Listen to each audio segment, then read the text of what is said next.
सन 2012 को मेरे पिताजी एक्सपायर हो गए दोस्तों, और पीछे छोड़कर गए तो ये आरसीएम बिजनेस। आज उनकी मेहनत के कारण ये रवि शर्मा जो आज आपके सामने खड़ा है, पूरी जिंदगी बदल गई मेरी। आज मेरी लाइफ स्टाइल बदल गई। मेरी कॉलोनी का सबसे बड़ा बंगला मेरा है।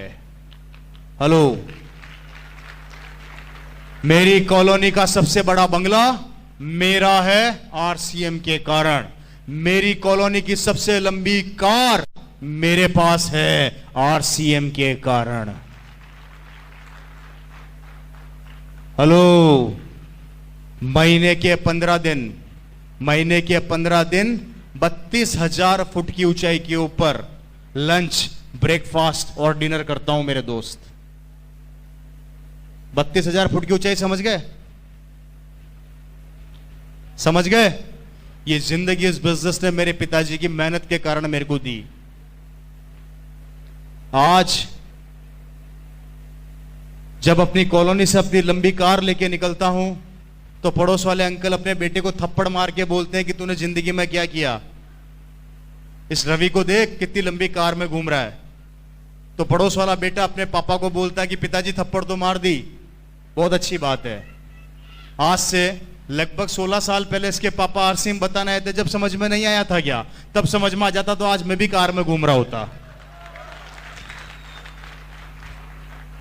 इस बात से यह समझाना चाहता हूं कि आज अगर आरसीएम समझ में आ गया तो भविष्य में आपका बेटा कार में घूमेगा। लेकिन अगर आज आरसीएम समझ में नहीं आया तो याद रखना, किसी की लंबी गाड़ी देखोगे और अपने बेटे को यही कहोगे कि तेरे पापा के पास भी आरसीएम आया था, तेरे पापा ने नहीं किया, उसके पापा ने कर लिया, आज उसकी जिंदगी बदल गई, वो लंबी कार में घूम रहा है। मेरे भाई, ये आज मेरी कॉलोनी के अंदर होता है। मेरी कॉलोनी का सबसे बड़ा बंगला मेरा है, सबसे लंबी गाड़ी मेरे पास है, जिंदगी बदल के रह गई। लेकिन आज पड़ोसी वही काम कर रहा है जो पिछले 16-17 साल पहले करता था।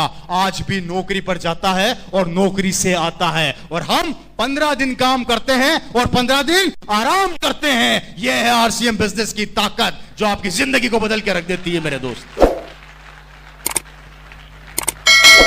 बताइए, डिसीजन लेना चाहिए या नहीं लेना चाहिए? काम करना चाहिए या नहीं करना चाहिए? नहीं करोगे तो करोगे क्या? आप बता दो। आरसीएम नहीं करोगे तो क्या करोगे? जो कर रहे हो वही करोगे, राइट? और जो कर रहे हो उससे जिंदगी बदलती है तो मैं खुद कहता हूं आरसीएम मत करो। लेकिन अगर उससे जिंदगी नहीं बदलती है तो मैं कहता हूं कि आरसीएम कर लो। खोने के लिए कुछ नहीं है, पाने के लिए बहुत कुछ है।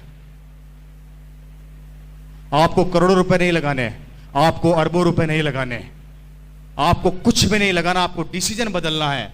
मेरे दोस्तों, बचपन से हल्दी, धनिया, मिर्ची, तेल खाते आ रहे हैं। बचपन से हमने खरीदा, हमारे से पहले हमारे दादा ने खरीदा, उनके परदादा ने खरीदा। आज तक जो भी सामान खरीदते आ रहे हो, किसी न किसी को करोड़पति बनाते जा रहे हो। सही कह रहा हूं या गलत कह रहा हूं जी? कहां से लेके आते हो सामान? बाजार से। थोड़ी सी पिक्चर दिखाता हूं, थोड़ी सी ध्यान से देखिएगा। इसको आगे आ जाएगा एक बार, इसको आगे ले आइए। भैया, नींद तो नहीं आ रही है आप लोगों को? बात समझ में आ रही है कि नहीं आ रही है मेरी? हेलो, आपको इसका थोड़ा सा मार्केटिंग प्लान समझाने की कोशिश कर रहा हूं, ध्यान से देखिएगा, बड़ी प्यारी चीज है। आप लोगों को यह बताया गया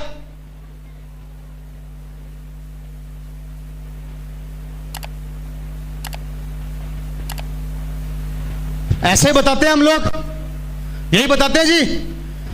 10 रुपए की, 5 रुपए की चीज बनी, 10 रुपए में मार्केट में बिक गई, यही बताते हैं हम लोग। 5 रुपए बिचौलियों के पास चला गया, यही बताते हैं हम लोग। थोड़ा ध्यान से देखिएगा, थोड़ा ध्यान से। हमारे देश की आबादी कितनी है?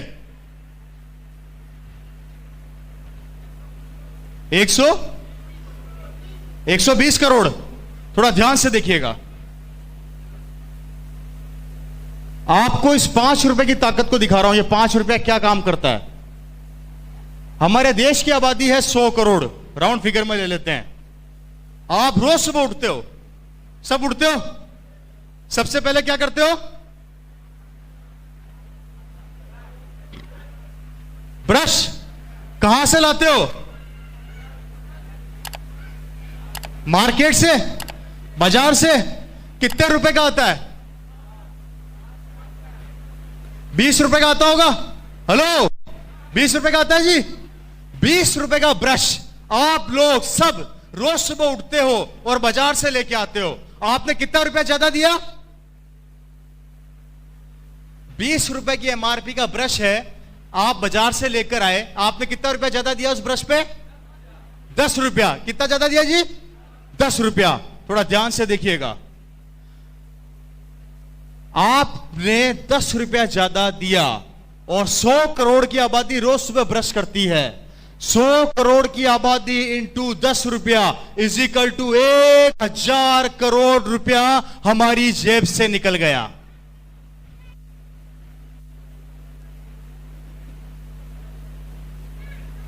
कैसा लगा?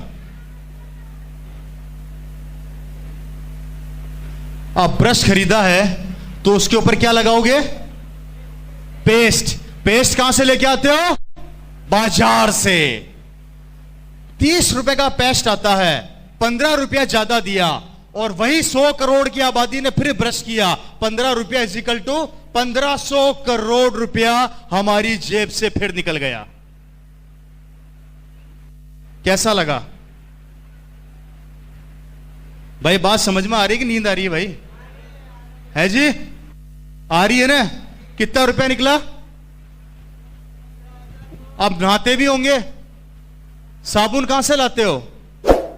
फिर बाजार से लेके आते हो। मेरी बात को ध्यान से समझना मेरे भाई, हम सुबह से शाम तक कम से कम हजारों प्रोडक्ट बाजार से लेकर आते हैं, जिसका नतीजा देखो क्या होने वाला है।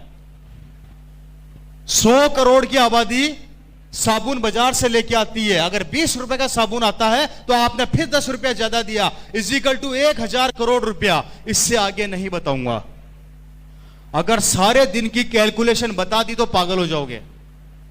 आप सिर्फ उठे, आपने ब्रश किया, उस पे पेस्ट लगाया और नहाए, हमारी जेब से पैसा निकला लगभग 3500 करोड़ रुपया।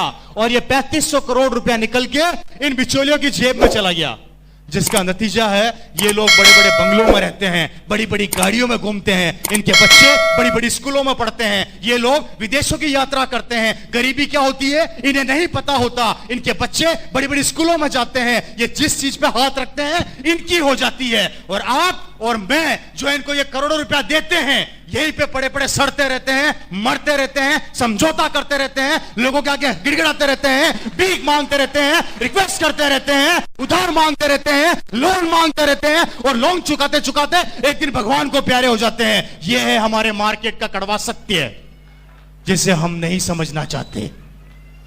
कैसा लगा?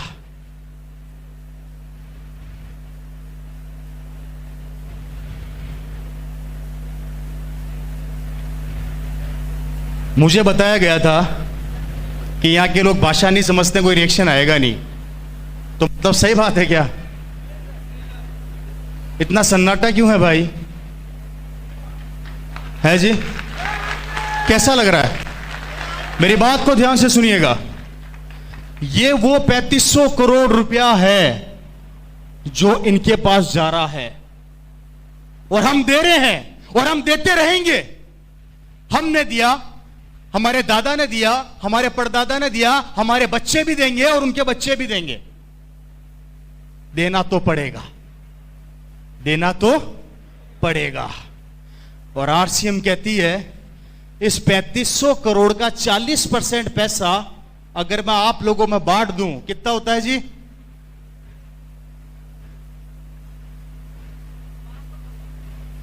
राउंड फिगर में ले लेते हैं 1200 करोड़ रुपया।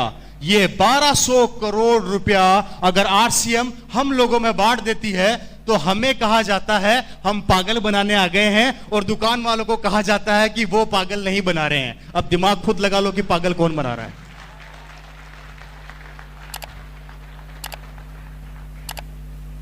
पैसा तो जाएगा, इस दुकान से नहीं खरीदोगे तो उस दुकान से खरीदोगे, पैसा तो देना पड़ेगा। और जब देना ही है तो आरसीएम क्यों ना दो मेरे भाई?